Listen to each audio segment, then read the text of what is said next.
When Our Kids First Feel the Spirit, written by Sister Colleen Moore, narrated by Sister Natalie Shaver.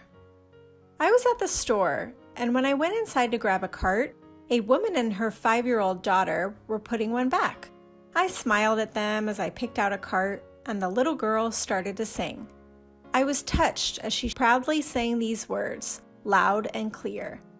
The Bible, yes, that's the book for me.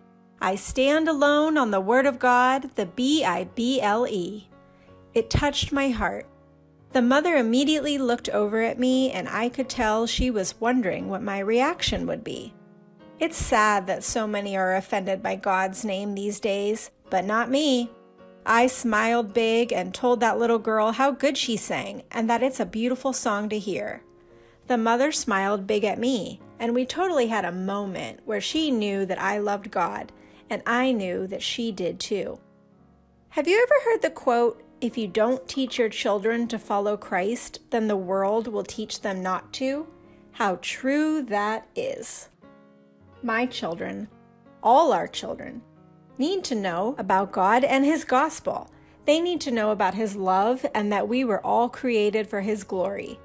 I want my children to always know how special they are and that God has a purpose for each one of them. He has blessed them each with gifts, and they will one day see what those are. It's exciting. I want my children to be excited to know that they have something special to share with others. Recently, my oldest son felt God's Spirit during a sermon. While the congregation, all seated, sang, "For those tears I died," he decided to stand up.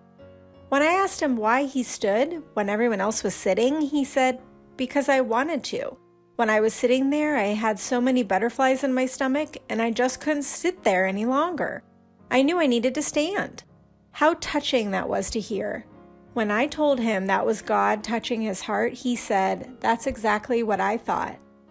I want our children to see God's love and presence in their lives, but I want them to feel it too. That is one of my prayers for them. God bless all of our children. Train up a child in the way he should go, and when he is old, he will not depart from it. Proverbs 22:6.